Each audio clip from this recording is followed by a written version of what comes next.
Buenas tardes y gracias a Marina y a Juan por acompañarnos. ¿Qué tal? Juan es periodista y activista de Extinction Rebellion y Marina es científica y también activista también de Extinction Rebellion y han estado estos días en la COP26, ¿no? Presencialmente y ahora nos contarán un poco qué ha pasado, cómo ha terminado eso, qué han visto, cuál es su opinión y su sensación. Y nada, que agradecerles muchísimo que nos acompañen hoy y que hayan encontrado un momento para respondernos nuestras preguntas y nuestras dudas y acompañarnos. Primero de todo, ¿qué tal? ¿Cómo estáis? ¿Qué sensación tenéis después de haber estado en esa cumbre? Bueno, yo la verdad es que tengo una sensación terrible, no sé. O sea, me he quedado como muy... Como que me pesa todo mucho. No es que yo tuviese esperanzas en la COP, sinceramente, porque, o sea, yo ya, lo que es el planteamiento, ya no estoy de acuerdo con él. Entonces, pues no tenía esperanzas. Pero sí que es verdad que bueno, el cómo la represión que ha habido y tal, y cómo se ha articulado la decisión política de poner a tanta policía en las calles para reprimir toda acción que saliese desde el activismo y estar protegiendo a las corporaciones, eso me ha dejado fatal y bueno, no sé, supongo que es como un golpe muy duro, ¿no? Como activista, cuando ves que todas las acciones que has estado preparando o que te ibas a involucrar, pues no puedes llevarlas a cabo. Juan. Sí, yo creo que está bien el titular ese de que en la COP había too many COPs. Y es verdad que lo más frustrante yo creo que es que vemos que el cambio climático, o la crisis climática, o la emergencia climática, como le queramos llamar, va acelerándose. Sin embargo, la respuesta que debería de armar la ciudadanía y los representantes y el poder político y económico va más lenta, va muchísimo más lenta de lo que la situación exige y entonces pues la frustración crece, la ecoansiedad en mucha gente también, porque bueno, por ejemplo, hay un dato que se puede dar que es que si hubiera habido una delegación de los combustibles fósiles dentro de la COP, sería el país que más delegados tendría. Es decir, había más delegados de los lobbies del gas, del petróleo y del carbón que de ningún otro país.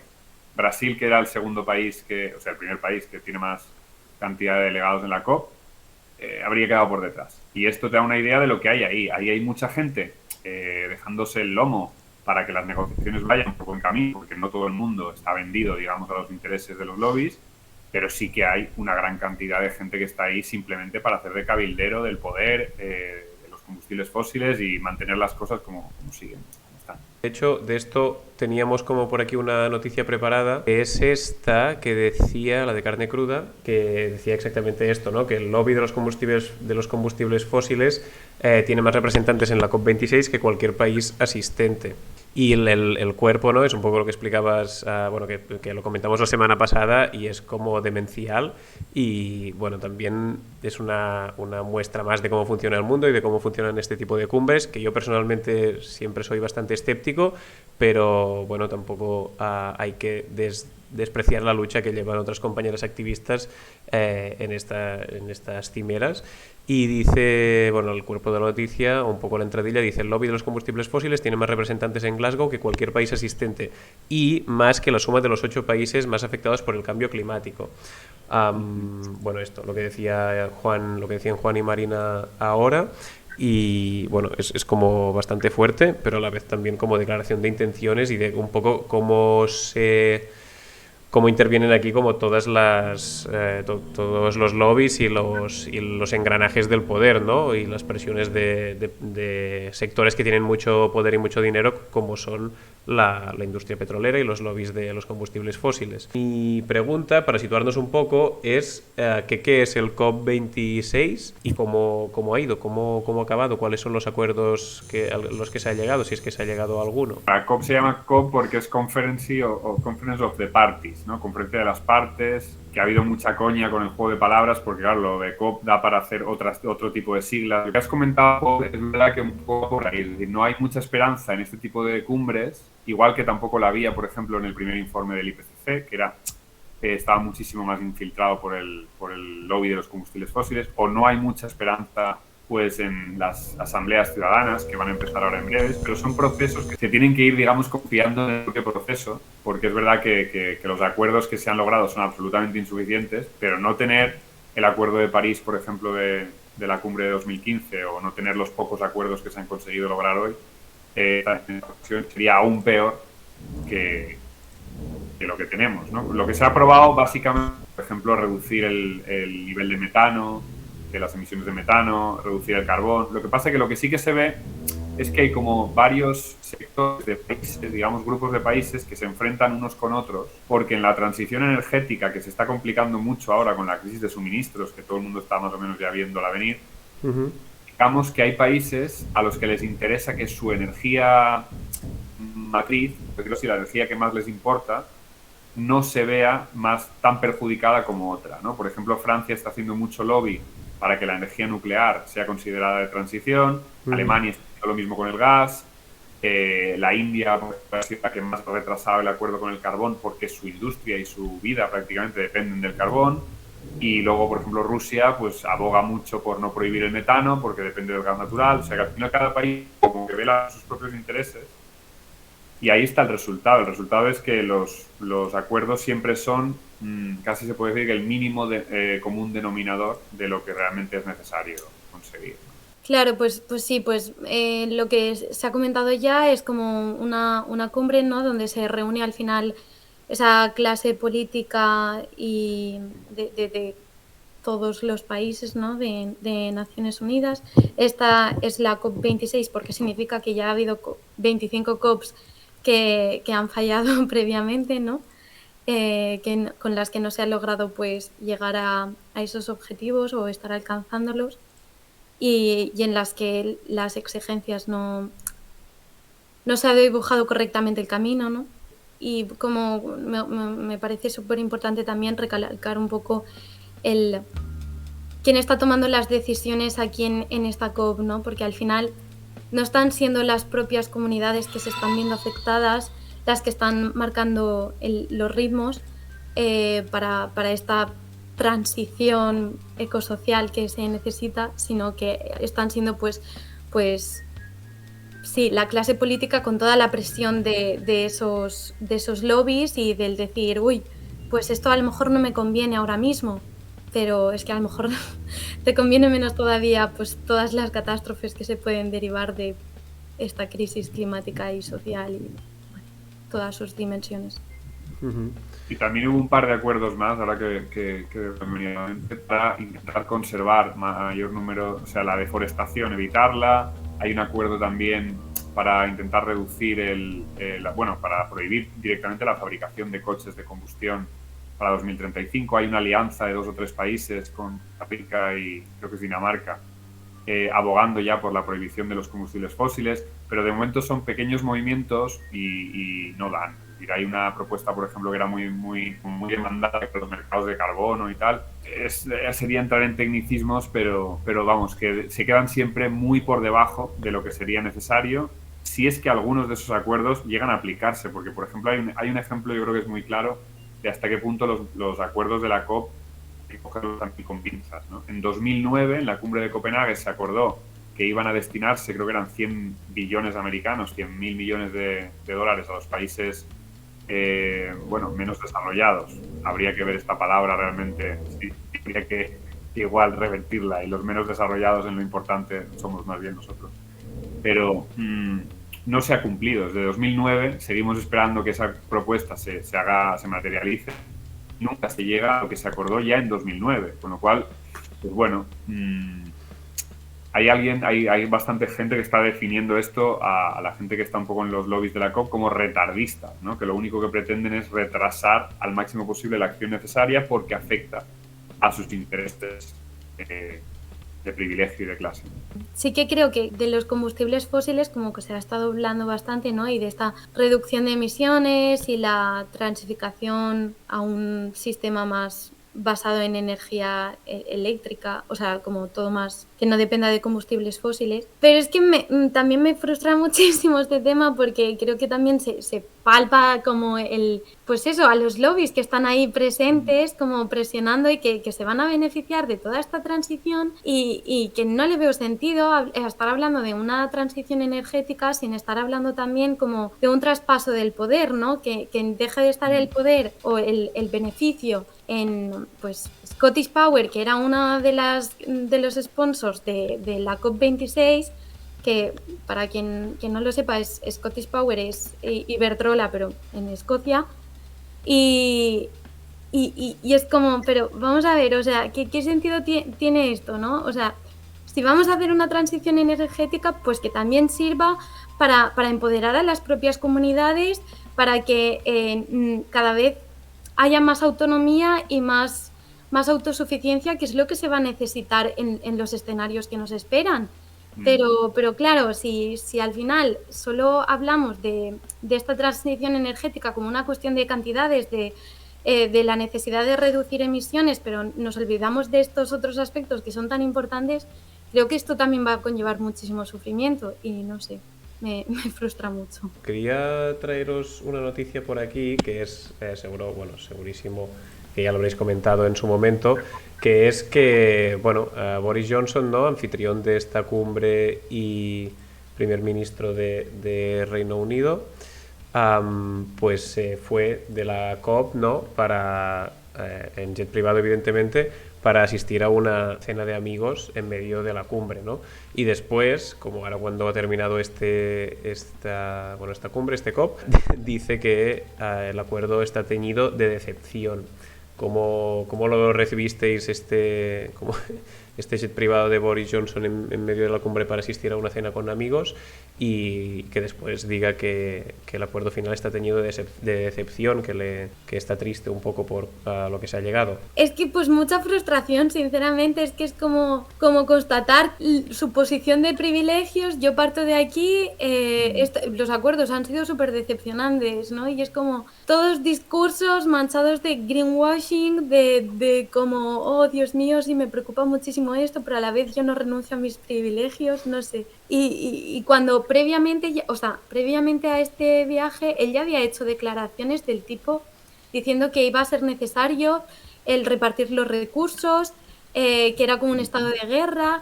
Es decir, o sea, como tú ya estás como haciendo estas declaraciones en la cumbre del clima y luego en tu vida privada vas y haces esto cuando sabes que están todos los ojos puestos en ti.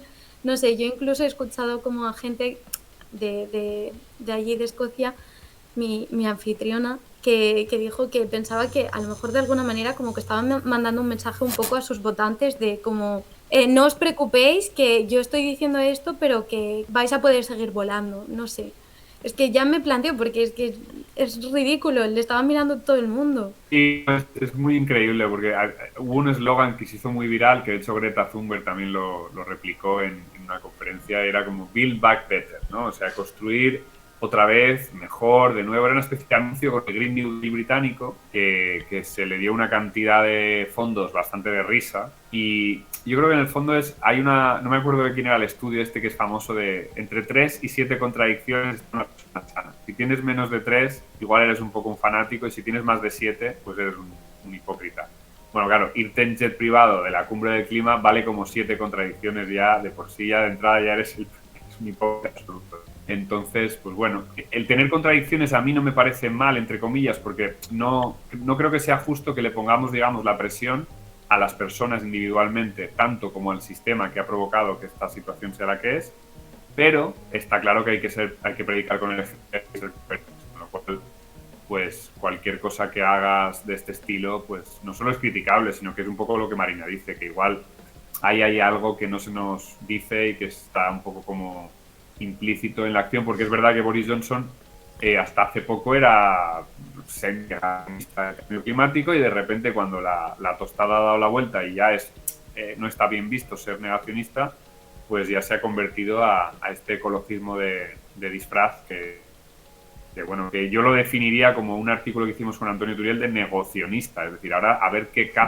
puedo sacar de pasta aquí, qué tipo de negocios puedo hacer que beneficie los de clase y no negar el problema. Ahora que ya no puedo, pues bueno, pues me voy a forrar con él. ¿Cómo veis como los siguientes años desde Extinction Rebellion y si os planteáis cómo cambiar el enfoque de la lucha? Bueno, respecto a qué onda con XR, cómo afrontar esto, es un movimiento descentralizado e internacional, o sea que yo de verdad que no tengo la capacidad de decir cómo se va a seguir con la estrategia, pero creo que la aspiración sí que tiene que ser a aumentar la escala para que sea cuanto más masiva posible, causar una disrupción real en el sistema y para decir que ya basta, que esto no está funcionando. Bueno, si no es Extinction Rebellion, no importa, ¿no? No importa en qué te ampares, cuál sea tu identidad, pero que sí que ponga en el centro pues la vida, la justicia climática, migratoria, ecológica, no sé, todos estos conceptos, y que entienda que se trata de una emergencia y que hay que causar disrupción. Para mí es lo que sería necesario ahora mismo. Digamos que el problema que tenemos sobre todo es de inercias, es decir, la inercia del IPCC a veces incluso tiende a la conservación, ¿no? a la moderación. La inercia del sistema económico ya ni te cuento, y el sistema político al final pues es esclavo un poco del económico, con lo cual también. Entonces ahí la ciudadanía necesita dar un paso adelante, que claro, hay una de las cosas que por eso yo pongo también énfasis a veces en el tema de la comunicación y en los medios, y es que si a la gente no se le dice la verdad, ¿cómo va a reaccionar a un problema que ni siquiera sabe la gravedad que tiene? Es decir, tú no vas a aceptar un tratamiento duro si no sabes que tienes una enfermedad dura, ¿no? Y entonces está en una situación de, bueno, mientras se siga contando que esto con 4 placas solares se arregla y que el hidrógeno y Elon Musk y todo esto, pues ahí tenemos, digamos, como función narcotizante de los medios de comunicación que hace que la gente no se cuenta que el futuro está no solo en entredicho, sino que está de momento ya con muy malas perspectivas para la gente que tenemos una edad aún pues joven, y luego es que la gente que tenga 50, 60 años también va a haber consecuencias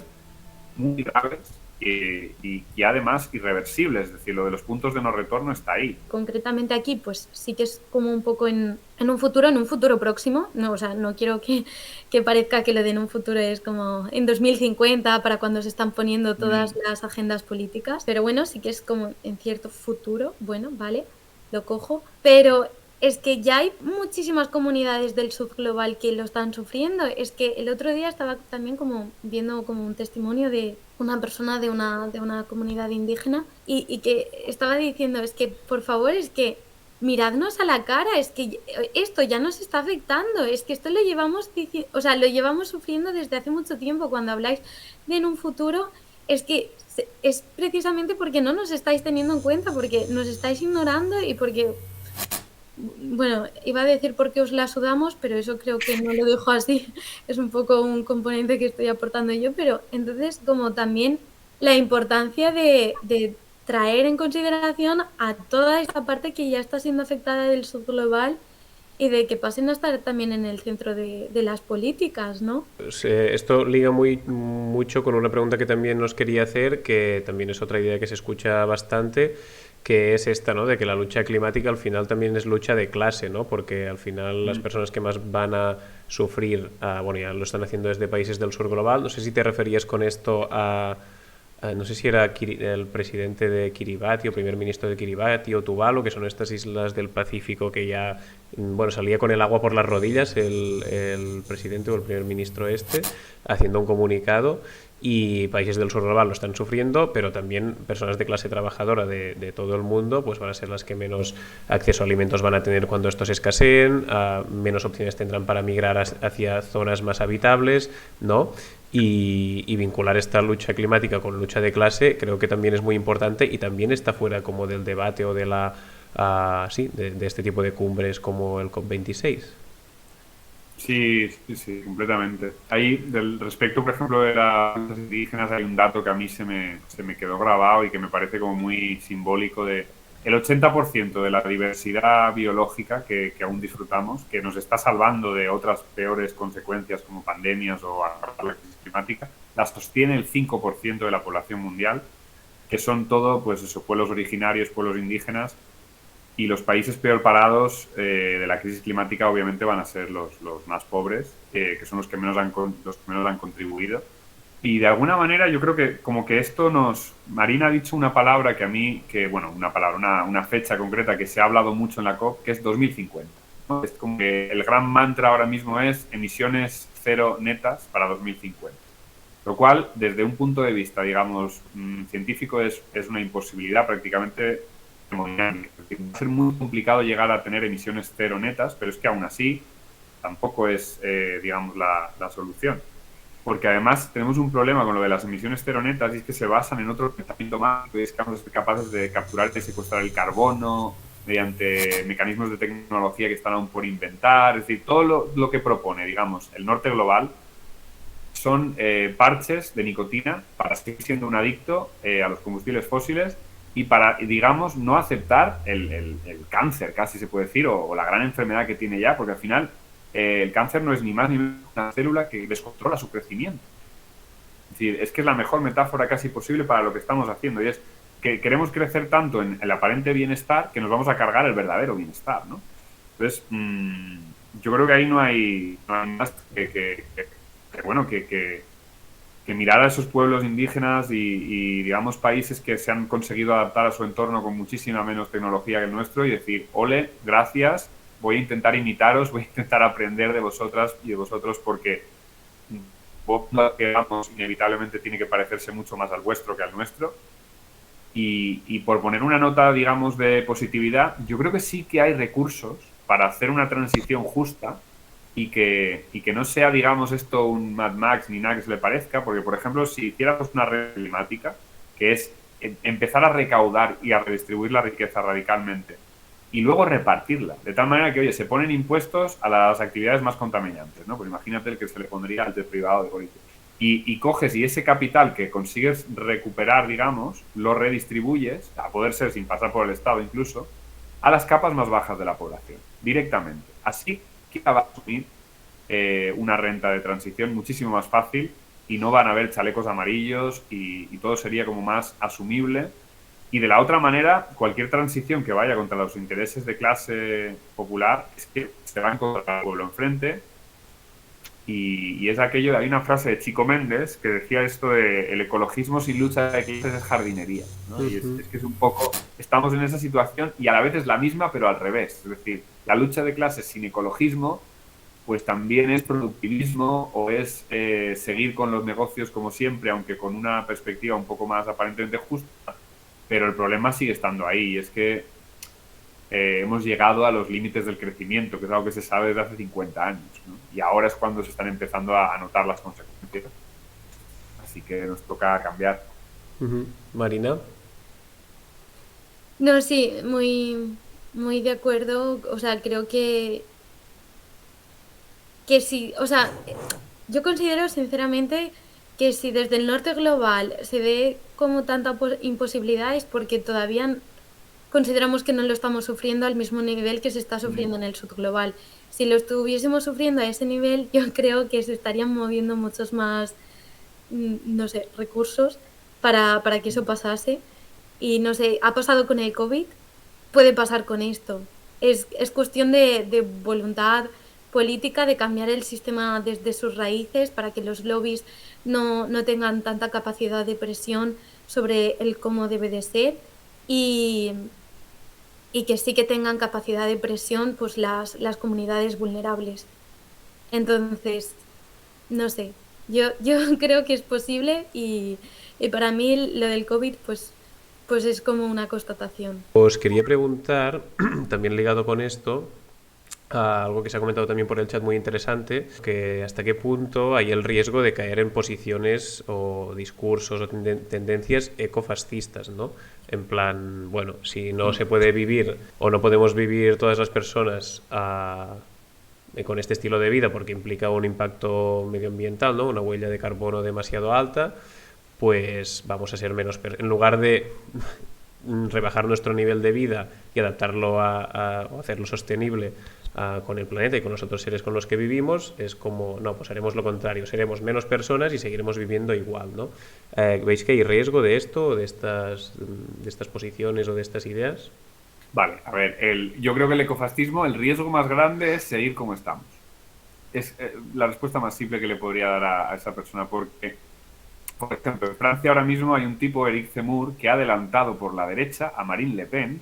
En Argentina también ha habido ya recientemente una noticia de que la extrema derecha se está colando. Polonia y Hungría, ¿qué son? Pues eso de alguna manera son ecofascismos, pero a la vez negacionistas del cambio climático. Pero es que yo creo que de alguna manera el ecofascismo, igual que el fascismo del siglo XX decía que era socialista y decía que venía a luchar por los de abajo y no sé qué, pues aquí pasa un poco lo mismo. Es decir, se tienen que buscar, digamos, disfraces para parecer que no son lo que realmente son y engañar a la población. Y si seguimos, hay una frase, por ejemplo, de Walter Benjamin, que es como alguien que yo tengo pues, bastante respeto, como digamos, como alguien que entendía muy bien la sociedad de su tiempo, que decía algo así como que el mayor error de los obreros alemanes era pensar que nadaban a favor de la corriente cuando se metían en el desarrollo tecnológico, cuando en realidad esto jugaba a la contra, porque al final si tú sigues dándote, desarrollándote y creciendo, necesitas cada vez más espacio vital e inevitablemente te vas a convertir en un poco fascista, porque ya no te va a bastar con lo que tienes en tu territorio y necesitarás invadir Polonia, Checoslovaquia. Pues esto es un poco lo mismo, es decir, si seguimos apoyándonos en proyectos tecnooptimistas, la Unión Europea no puede ser otra cosa que fascista, porque va a tener que seguir haciendo proyectos de extractivismo en América Latina, porque hará tren de hidrógeno que vendrá desde África, porque hará lo que haga falta con tal de sostener lo máximo posible su matriz industrial. Entonces, la única manera de no caer en el ecofascismo, que yo de hecho te diría que ya hay países que ya han caído en él, es el de crecimiento. Es decir, es asumir una cierta renuncia que se base en un crecimiento sostenible, que esto es muy... A mí me gusta mucho esta imagen. El único crecimiento sostenible es horizontal. Es decir, tú no puedes ya seguir creciendo hacia arriba y pretender ser sostenible. Lo único que podemos hacer es, de tanto que hemos crecido ya, repartirlo entre las capas que menos tienen para que esto se sostenga mejor desde la base. Si no hacemos eso, el ecofascismo es el destino asegurado, es decir, es parada segura. Sí, totalmente. O sea, a mí es algo de lo que más me aterra, porque veo que es muy factible que pueda llegar a pasar eso, que se caiga en esos discursos. Y como también un poco la cultura que se va a construir, ¿no? En torno a esta transición que se necesita. ¿Será como una cultura basada en una seguridad que delegamos y confiamos en los cuerpos de protección del Estado?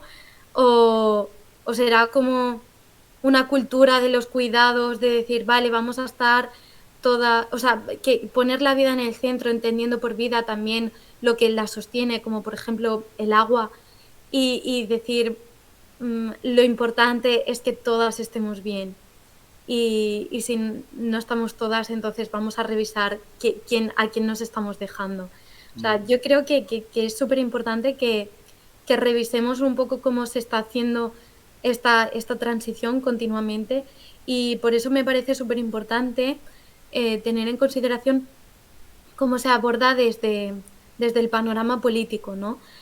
Desde XR bueno, la tercera demanda es las asambleas ciudadanas, y creo que es realmente un mecanismo, no quiero decir que sea el único, ni mucho menos, pero creo que va a ser necesario una innovación democrática de la hostia, y que la asamblea ciudadana, así como se plantea, con un sorteo cívico representativo de la sociedad, por el que se pase antes de la toma de decisiones por una fase de información, bueno, toda una serie de requisitos mínimos que deberían de estar asegurados, creo que podría contribuir a que realmente se estén escuchando a todas estas personas, y que no pase a ser como toda una serie de decisiones autoritarias ejecutadas en una situación de emergencia, ¿no?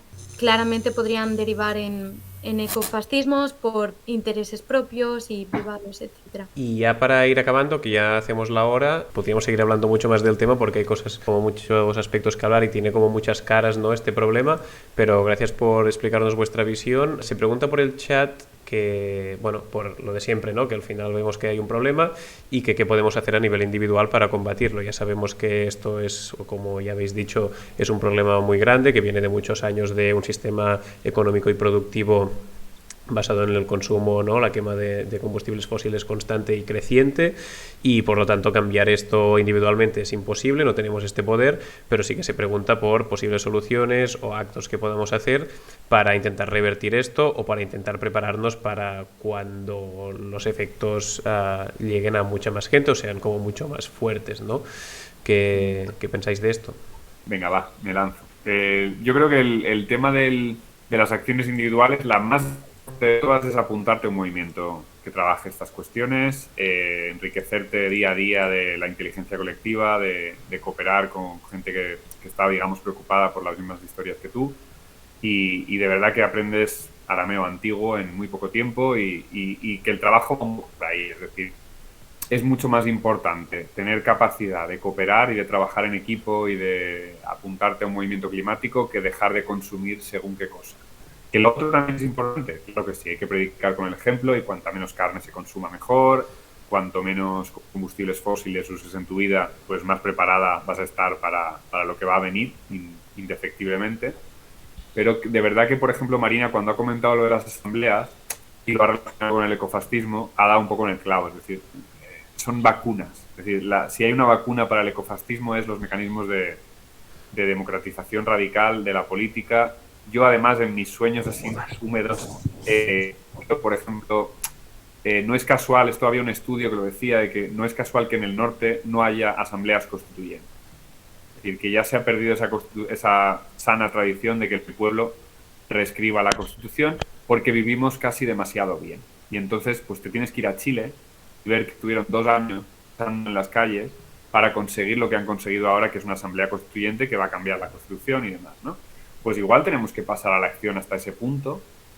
Hay una frase que dice Vandana Shiva, que es lo de no es tanto desobedecer una ley como obedecer una ley superior. Si está en juego la vida de las personas que quieres y tu propia vida, cómo va a ser, pues igual ha llegado el momento de dar un paso más allá y asumir que la normalidad era el problema que decían antes de esta historia de la pandemia.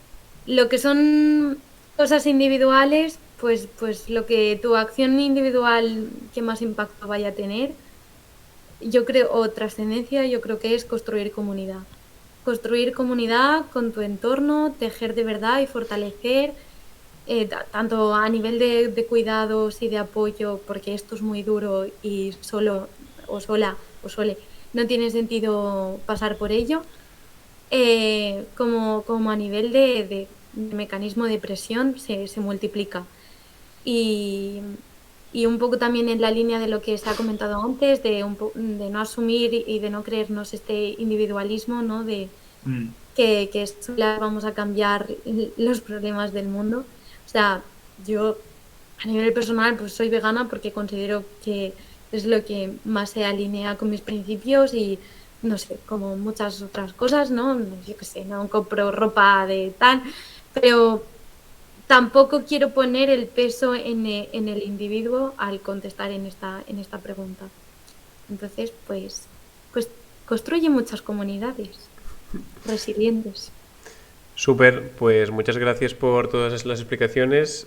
Evidentemente, construir comunidades fuertes nos va a ayudar a sostener, como decía Marina, estas crisis que parece que ya no paran, ¿no? Que más que ser una y después la otra se van sumando y añadiéndose unas a las otras, ¿no? Crisis energética, crisis económica, crisis climática, que al final es crisis sistémica, y que construir comunidades, como decís, nos ayuda como a sostener esto un poco mejor, aunque sigue siendo durísimo y nos lo ponen muy difícil, pero si hay alguna forma de sostenerlo es en comunidad y mutuamente y apoyándonos y no en soledad, que es como nos quieren, ¿no? Como decían, en soledad nos quieren y en común nos tendrán, y solo así, habiendo formado estas comunidades, podremos afrontar mejor cuando llegue el momento, que ya está llegando, pero si se hace más duro, que parece que va a ser así, pues todo lo que toda la organización de base horizontal a nivel local que se haya conseguido hacer nos ayudará muchísimo a plantear una respuesta desde ahí, ¿no? Y nada, nos despedimos ya. Gracias a todas, a todos, a todos por acompañarnos. Y nada, gracias Juan y Marina por todo, por el tiempo, por las explicaciones y por pasarnos testimonio un poco de cómo ha ido eso, de la COP26. Y nada, lo que también decimos siempre, que cuidaros mucho, apoyaros y crear redes de apoyo mutuo en vuestras zonas, en vuestras comunidades, porque esto en soledad nos quieren y en común nos encontrarán. Así que un beso enorme, gracias Marina y Juan y nos vemos pronto. Gracias. Chao. Un beso.